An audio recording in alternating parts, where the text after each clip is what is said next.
बिस्मिल्लाहिर्रहमानिर्रहीम। लाखों दरूद पाक हज़रत मोहम्मद सल्लल्लाहु अलैहि वसल्लम और आप सल्लल्लाहु अलैहि वसल्लम की आल पर।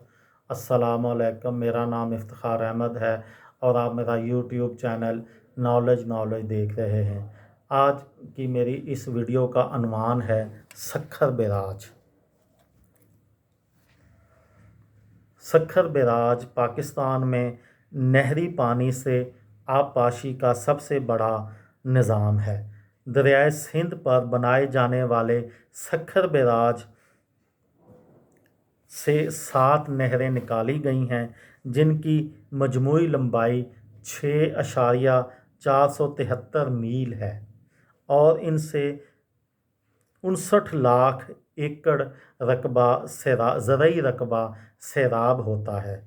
बैराज के बाईं तरफ 4 नहरें, उन नहरों के नाम हैं नारा केनाल, मीरवाही केनाल, रोहड़ी केनाल और अबूवाह केनाल हैं, जो सिंध के 12 अजला यानी सखर, खैरपुर, नौशहरो फेरोज़, नवाबशाह, सांगड़, मीरपुर ख़ास, बदीन, हैदराबाद, टंडो मोहम्मद ख़ान, टंडो अलायार और थरपारकर के इलाकों को सैराब करती है।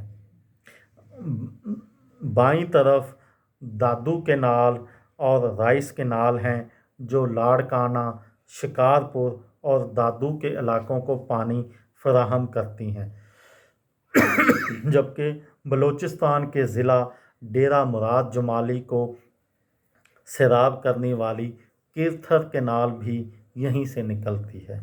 दुनिया का सबसे बड़ा नहरी निज़ाम।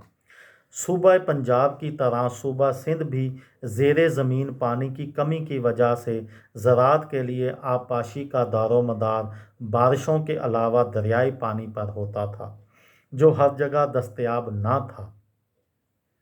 अंग्रेज़ राज में दुनिया का सबसे बड़ा नहरी निज़ाम बना, जो खुशकिस्मती से पाकिस्तान के हिस्से में आया। 1871 में अंग्रेज़ सरकार ने सिंध ट्रिपल प्रोजेक्ट की तजवीज़ दी, जो सखर बैराज, गुद्दू बैराज और कोटरी बैराज में बनने वाले अजीम बैराजों की सूरत में सामने आया।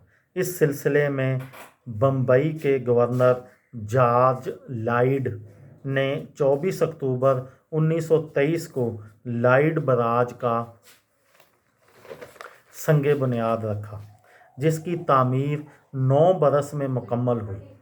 13 जनवरी 1932 को वायसराय और governor general Hind Lord Wellington ने इस मंसूबे का इफ्तिताह किया, जिस पर कुल लागत उस वक़्त का 20 करोड़ रुपया आई थी। उस वक़्त 1932 का 20 करोड़ रुपया। लॉयड बैराज को सखर बैराज का नाम क़याम पाकिस्तान के बाद दिया गया। ये पहले लॉयड बैराज था, फिर पाकिस्तान बनने के बाद इसको सखर बैराज बना दिया गया। सिंध पर अंग्रेज़ों का कब्ज़ा। याद रहे 1843 में दोबे के मकाम पर अंग्रेज़ों ने तालपुर हुक्मरानों को शिकस्त देकर सिंध पर कब्ज़ा किया था। चार्ल्स जेम्स नेपियर को सिंध का पहला गवर्नर मुकर्रर किया गया और कराची को दारुल खिलाफा बनाया गया। 1847 में सिंध को अलहदा हैसियत ख़त्म करके उसे बम्बई में शामिल कर लिया गया था। 1936 में सिंध को फिर अलग सूबा की हैसियत दी गई।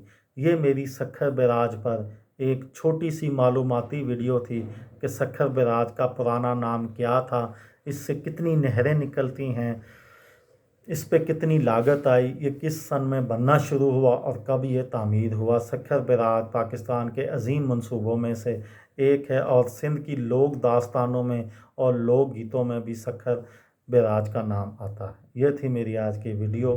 किसी दोस्त को, किसी भाई को फ़ायदा हो तो मुझे दुआओं में याद रखिएगा। दिल दिल पाकिस्तान, जान जान पाकिस्तान। अस्सलाम वालेकुम।